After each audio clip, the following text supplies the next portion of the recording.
Hello बच्चों, मैं आगे का स्टार्ट करती हूँ।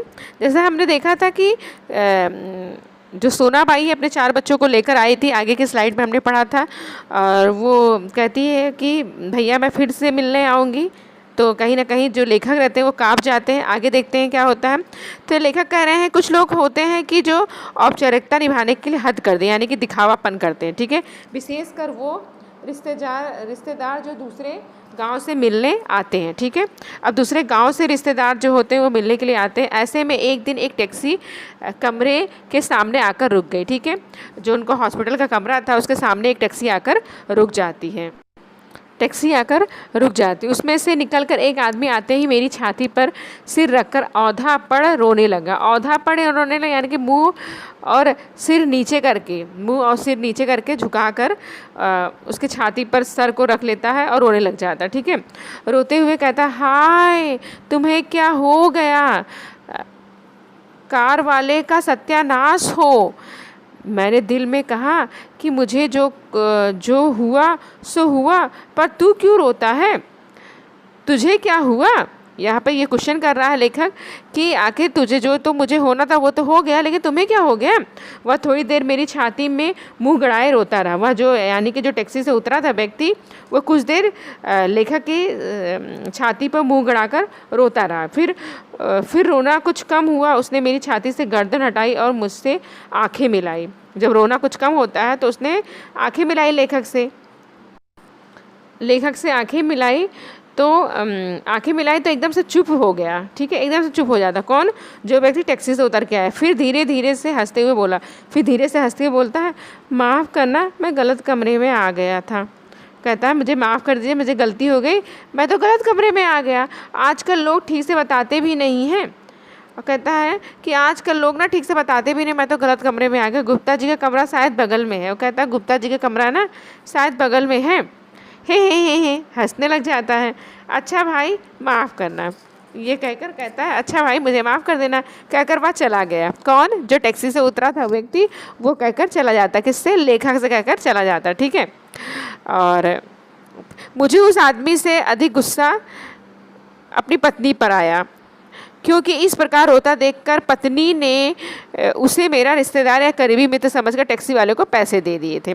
लेकिन उससे ज़्यादा गुस्सा उनको किस पे आया? अपनी पत्नी पर आया। पत्नी पर क्यों आया? क्योंकि उसने क्या सोचा कि ये जो टैक्सी से आदमी उतरा है कि मेरे पति का कोई वो रिश्तेदार है, दूर का रिश्तेदार है, और उसने क्या किया? टैक्सी वाले को पैसे दे दिए। ठीक है, तो इसकी वजह से लेखक को गुस्सा और भी आ गया कि जान न पहचान, बड़े मियाँ सलाम वाली कहानी हो गई कि रिश्तेदार भी अपना नहीं था और टैक्सी के पैसे भी उसकी पत्नी ने उसे दे दिया। ठीक है, इसलिए उनको अपने पति पर ज़्यादा गुस्सा आ रहा। ठीक है, अच्छा बताओ बच्चों यहाँ बताओ कि पत्नी का लिंग परिवर्तन क्या होगा? किसी को पता है?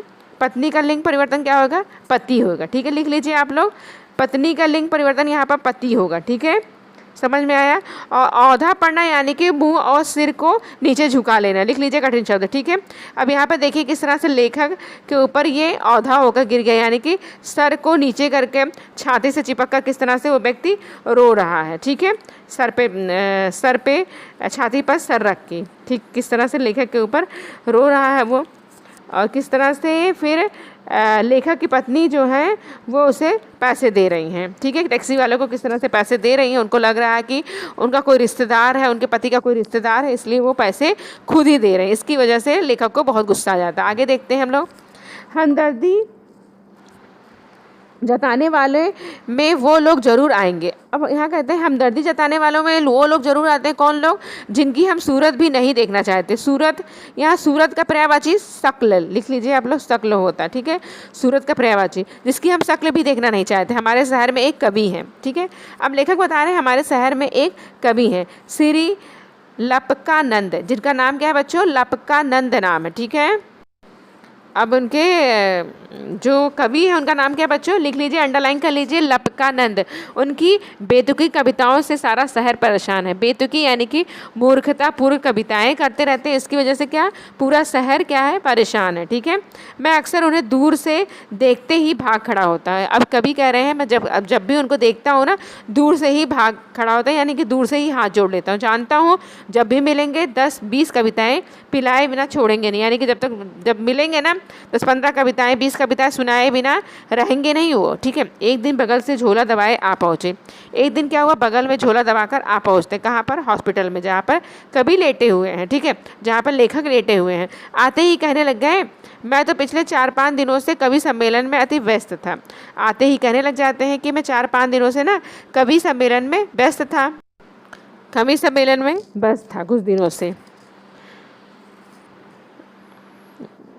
सच कहता हूँ कसम से, मैं आपके बारे में सोचता रहा। अब यहाँ पर लेखक से कह रहे हैं मैं सच कह रहा हूँ, मैं आपके बारे में ही सोचता रहा, भले ही व्यस्त था लेकिन मैं आपके बारे में सोचता रहा। रात भर मुझे नींद नहीं आई। अब वो कहते हैं रात भर मुझे क्या नहीं आती है, नींद नहीं आती।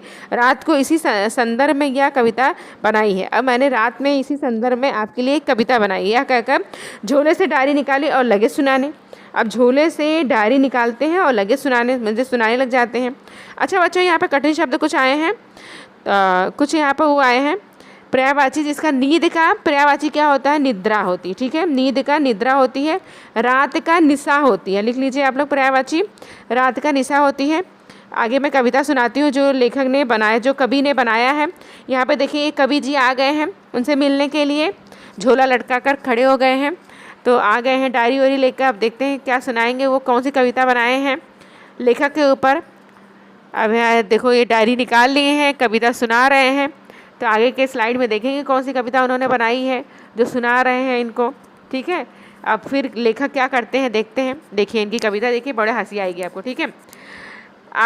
असम की राजधानी शिलोंग, असम की राजधानी शिलोंग, मेरे दोस्त की टूट गई टांग, मोटर वाले तेरी ही साइड थी रॉन्ग, मोटर वाले तेरी ही साइड थी रॉन्ग। क्या कविता है ना इनकी, देखा बच्चों, तो देखा बच्चों आपने इनकी। आसाम की राजधानी है शिलोंग, मेरे दोस्त की टूट गई टांग, मोटर वाले तेरी ही साइड थी रॉन्ग। एकदम बकवास है कविता इन्होंने बनाई है, ये सच्ची कह रहे थे लेखक, इसलिए ये हमेशा भाग जाते थे। जब ये बेकार सी कविताएं, बेतुकी सी कविताएं सुनाते थे तो सब लोग परेशान हो जाते थे, पूरा शहर परेशान हो जाता था। आगे देखते क्या कहते हैं कविता सुनकर। ये कविता सुनकर वो मुझे ऐसे देख रहे थे मानो उनकी एक आँख पूछ रही हो, कहो कविता कैसी रही। अब ऐसा लग रहा था जैसे पूछ रहे हो भाई कविता कैसी रही, जैसे लग रहा बहुत अच्छी कविता सुना दी है उन्होंने। तो और दूसरी आँख पूछ रही हो, बोल बेटा अब भी मुझसे भागेगा। अब ऐसा लग रहा था दूसरी आँख कह रही हो, बोल बेटा अब भी भागेगा। हमेशा भाग जाते थे ना वो, अभी भागेगा। मैंने जल्दी से चाय पिलाई और फिर कविताएं सुनने का वादा कर बड़ी मुश्किल से विदा किया। अब उन्होंने, लेखक ने क्या किया, चाय वगैरह पिलाते हैं उनको और कहते हैं भाई मैं तुम्हारी कविता बाद में सुनूंगा, ये वादा करके उन्हें जल्दी से विदा करते हैं, यानी कि भेज देते हैं, ठीक है, विदा कर देते हैं उनको। तो यहाँ पे बेटा पर्यायवाची एक शब्द आया है बेटा, बेटा का पर्यायवाची पुत्र होता है, लिख लीजिए आप लोग। बेटा का पर्यायवाची क्या होता है, पुत्र होता है, लिख लीजिए आप लोग। कठिन शब्द जितने भी आ रहे हैं आप लोग लिखते जाइए, उसके पर्यायवाची, उसके कठिन शब्द, सारी चीज़ें लिखते जाइए। विलोम शब्द है या युग्म शब्द जो भी आ रहा है, अपने नोट बुक बनाई है उसमें आप लिखते जाइए। जब मैं आऊँगी तो मैं आपको चेक करूँगी, जब ऑफलाइन क्लासेस लूँगी मैं, ठीक है। आगे देखिए, अब मैं रोज़ ईश्वर से प्रार्थना करता हूँ कि हे ईश्वर, अगर तुझे मेरी टांग भी तोड़नी हो तो ज़रूर तोड़, मगर कृपा उस जगह तोड़ना जहाँ मेरा कोई परिचित ना हो।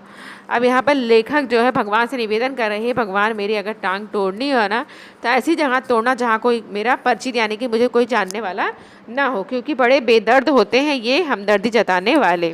अब यहाँ कह रहे हैं बहुत बेदर्द होते हैं वो लोग जो हमदर्दी यानी कि सहानुभूति जताने के लिए आते हैं, ठीक है।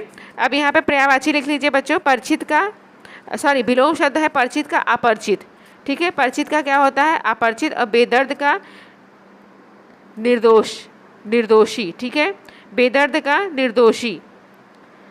यहाँ पे कुछ कठिन शब्द बताए हैं मैंने, विलोम शब्द बताए हैं, वो सब सारी चीज़ें लिखते जाइए। तो मुझे आशा है कि ये आपको चैप्टर समझ में आ गया होगा बच्चों।